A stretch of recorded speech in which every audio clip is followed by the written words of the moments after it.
incur a 25% tariff, and imports from China will get hit with a 10% tariff. According to New York Times analysis, these tariffs could affect 40% of all U.S. imports, including everything from avocados to lumber to car parts to oil. Now, as I said, Mexico, Canada, and China are our biggest trading partners. The United States imports roughly $1.3 trillion worth of goods and materials from those three countries alone.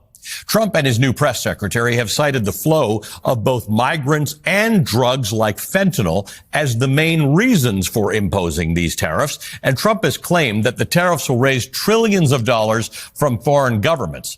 But most economists agree that's not how this works. So let's dig into it. These tariffs are essentially a tax levied on imported goods, meaning that the U.S. companies which seek to buy goods from other countries must pay that additional tax or tariff. That fee is not paid by the nation that sends the goods, but by the American importer. And that increased cost is almost always passed on to American consumers to offset the company's new higher expense. For a moment, let's focus on the trade that occurs between the United States, Mexico, and Canada. The North American trading bloc is the largest trading bloc in the world.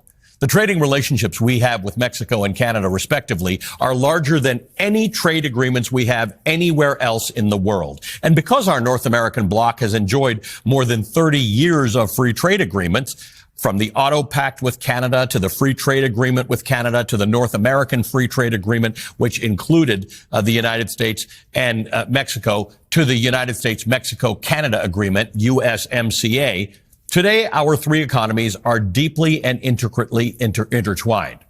In 2023, the United States imported roughly $475 billion worth of goods from Canada.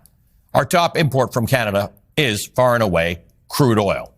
After that, top categories include automobiles and car parts, machinery like nuclear reactors, and materials like plastics, wood, metals, and a lot of minerals.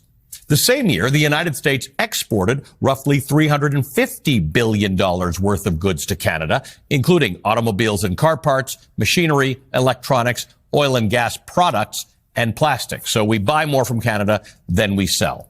Now, to Mexico.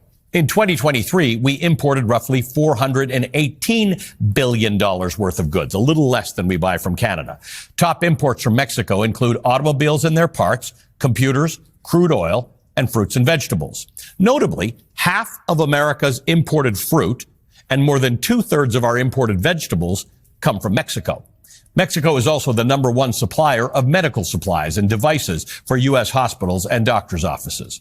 Now, in that same year, 2023, the United States exported roughly $320 billion worth of goods to Mexico, including electronic equipment, machinery, automobiles and parts, oil and gas products, and plastics, similar to Canada, and similarly, we sell Mexico less than we buy from them.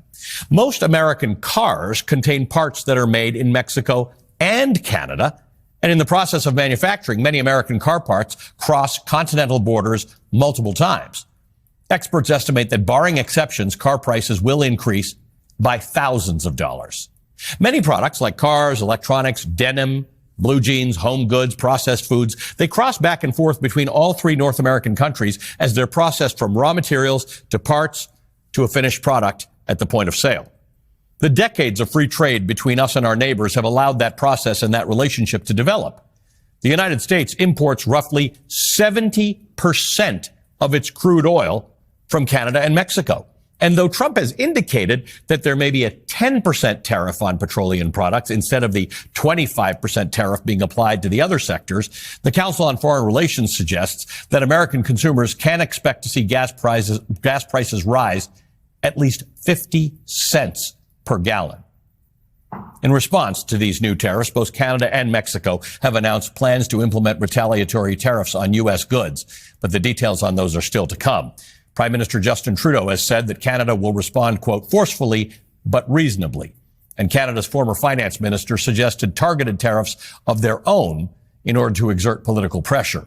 Her suggestion, published as an op-ed in the Financial Times, suggested targeted tariffs on Tesla products and products from Republican-led states. Mexico's President Claudia Sheinbaum has also indicated that she is prepared to impose retaliatory tariffs, but hasn't provided details about what they might be. As our trade partners determine their responses to these new tariffs, Trump's new trade plan, now in effect today, has the potential to reshape decades of complex, hard-won international trade deals on which we've all come to rely. This entire